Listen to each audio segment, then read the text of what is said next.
Killer of Killers, the animated Predator world. Yeah.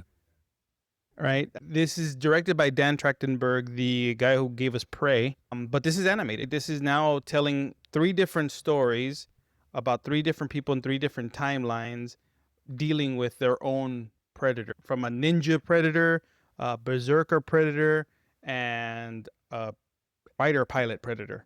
You get three different types of predators, and then the very end, you get them all coming together and telling a story of people working together and surviving the predators. I thoroughly enjoyed Predator Killer of Killers. I thought it was a great way of introducing three different stories in an animated tone, and you get different types of predators. Yeah, it This was is fun actually. and when I say it reminds me of the Animatrix, that's kind of if people remember the Animatrix, it was told different animations told different stories within the Matrix universe on how Neo connected to all these different people. This is kind of the same thing. Am I boring you? A little bit, yeah. Okay. I'm waiting for the alpha. There is Alpha Predator in this. At the end, Yeah. but he's wearing clothes. Yeah. Because protections are very important. Dan Trachtenberg told this story that a lot of people were divided on. Prey. It came out in 2022. The Native American girl against the Predator, right? And which I didn't think was a bad movie. I thought it was enjoyable. You can go back and watch our review of that.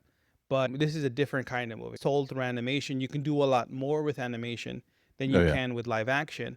And you're telling three distinct stories. You get the first one, which is Scandinavian, like Vikings against the Predator, right? You get one badass, like That chick. the samurai ninja.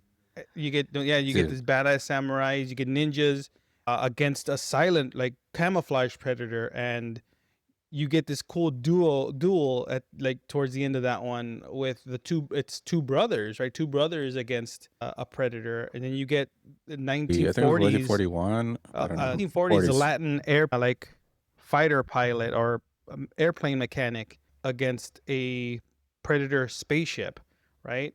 Great character, by the way. Yeah, all of it. Like the only one that speaks English to the movie, voiced by what's his name? Pedro Pascal. Rick Gonzalez. Rick Gonzalez, not Pedro Pascal this time. Rick Gonzalez. And you've seen Rick Gonzalez. He's been in a bunch of stuff. He's currently on Law and Order, criminal organized crime. He does the voice. I thought this movie was extremely enjoyable. The way all three of those stories intertwine towards the end to tell the final act of this movie, which is, hey, you've been captured. Now you have to fight for your survival. Just looked up who Rick Gonzalez was. Like, oh, that's the guy from Coach Carter. Law and Order. He used to have big hair. Yeah, he used to have big hair. You got the connection between all three, and now they have to fight to stay alive against the killer of killers. That's the whole point of the story. They send out predators throughout time to collect the greatest fighters, the people who can kill a predator, and then you're going to pit them against their champion. And if they live, only one of them is allowed to live, and then they get to fight that guy. Very unfair, by the way. 100%. That final predator is like 12 feet tall. He's the alpha of them? He's their warrior king. I like what they did with the story, telling that connection movies as to why you didn't see Dutch in any of the sequels. Why you don't see some of these people come back anymore. Anyone who survives fighting or killing a predator gets abducted by the predators themselves and put onto this battle world. I liked it, and I would like to see where this goes, maybe a live action movie or an animated sequel. I think this would work best if you just give me an animated sequel to this movie. Like, which is gonna, they have to make it. Yeah, because this was because just they so left good. it completely open.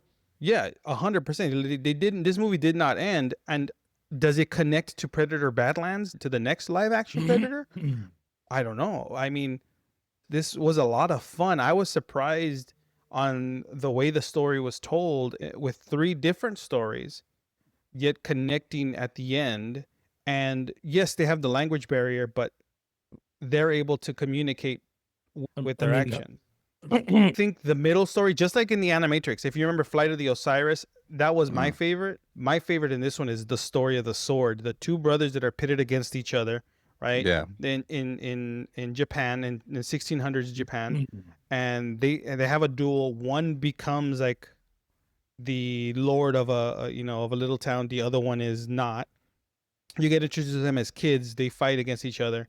Then, as grown adults, one of the brothers comes back to beat the other brother. In the middle of this, you have a predator who's just watching all this go down and picking his place now start fighting these guys. You get these beautiful samurai action sequences. They're running on the rooftops. And the brutal kills. That's the one thing it didn't shy away. This is animated, but there's brutal killing. Animated violence pretty cool. It's really well done. Like again, Spawn HBO. It takes you back to Spawn, like Heavy Metal. It takes you to those kinds of killing. That's it's a great just really series. well done. The animation is beautiful. I think what they did with this, like, I know it's computerized, but it really worked in this movie. It was stylized. That you get different looks for the different predators, right? You get distinct stories, right? The first one with the Scandinavian shield, she beats him with a shield. The samurais with a sword.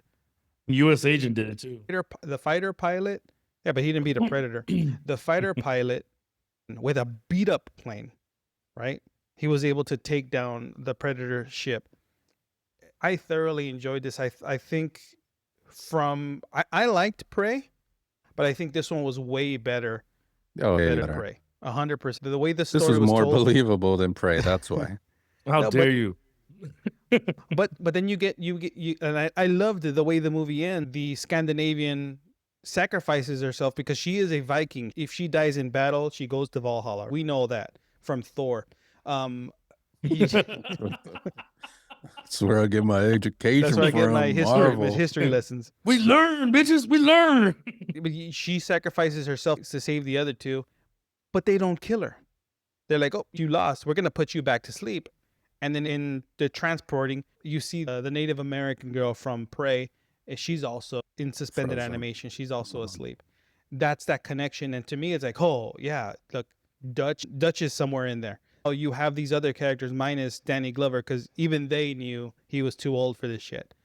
Even the Predator's like, nah, we can't take him. That's why he worked well with Pigs. He had already seen everything.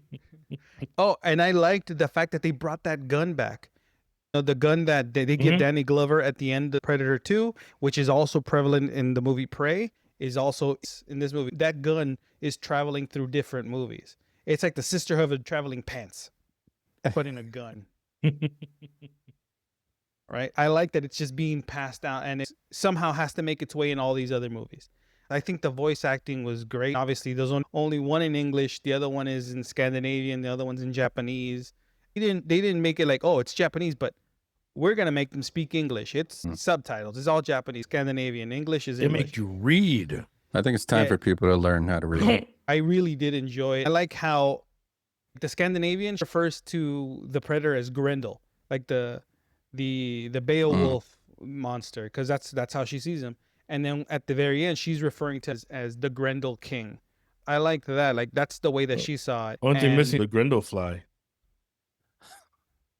Sure. But I really buzz. But I really want to see where this is gonna go. I know Badlands is next, but I want to see more with like this animated world because I think they can do way more here with this animation than they can in live action. Live action's cool. Badlands looks awesome, right? It looks awesome. Like Predators, every movie that's Predator has been stylized and looks great, right? They look great, but I don't know. It's something about the animation that they're able to do way more and get a lot more violent, and it's a lot of fun. I thought this was a great way of telling the Predator story, putting 4 different Predators in one movie, right? 100%.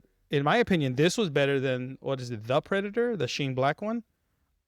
Oh, this one was way better than that. Wait, the one with Sterling K. Brown? Oh, Sterling K. Brown is great in that movie, but this movie, in my opinion, was better. I highly recommend this movie. Dan Trachtenberg did something really, really unique with telling he redeemed himself. Yeah, telling the Predator story in this animated version. And there's just more you could do with animation. And the way the story is told. Like anthology movies like this, like telling different stories and then have them connect. Again, we just talked about it with Freaky Tales. We went over like Tales from the Dark Side, Creep Show, these movies, there's something to be said about movies that are told in this format Boogie that Nights. that are a lot of fun, right? 28 dongs later, right? There's I'm a just superstar. thump. There's just something to be said about movies told in this fashion that work. Am I gonna say this is always gonna work? No. And can this get old fast? Maybe. But if It's a quick told the fix, right No, way, not if they do it right. if told Those the the right way way. those anthology stories that we talk about is it fixes any mistake. It helps adjust the mistakes made in the individual stories because you connect them somehow, and you make it seem like, all right, cool, they're together now. So it works in that way. Where like, what if one of these stories didn't work out? How do we do it so we make sure the awkwardness of it goes away? Boom, we connect it at the end somehow. And that's what they do. The thing about that is all three stories are unique, but they're a lot of fun. They're really the way each story was told. It's its own movie within 20 minutes for each. Each Yeah. story gets 20 minutes to be told because the movie's only 90 minutes long. Like, There's Killer there's predators that they don't talk about in this movie, like the Harvey Weinstein one. Yeah, that predator is crazy. He took advantage of everything. I think they captured that one though. Kinda. He overindulged himself and just got all like weird and fat. No, but I really this movie does not drag at any moment. Its animation, 90 minutes, I think is the perfect length to tell these kind of stories. And the stories got to the point. That's the thing. The story, or the 4 total stories they told, didn't have any filler. It went straight to the story. It's 3 short stories that connect towards the end to tell the final act. If you make a movie of each one of these stories, it ruins the whole thing. You have to tell all these stories the way they're told, or else it's just kind of like you extend them for too long, it loses its beauty, its prettiness, its function. Makes sense. Yeah. Okay.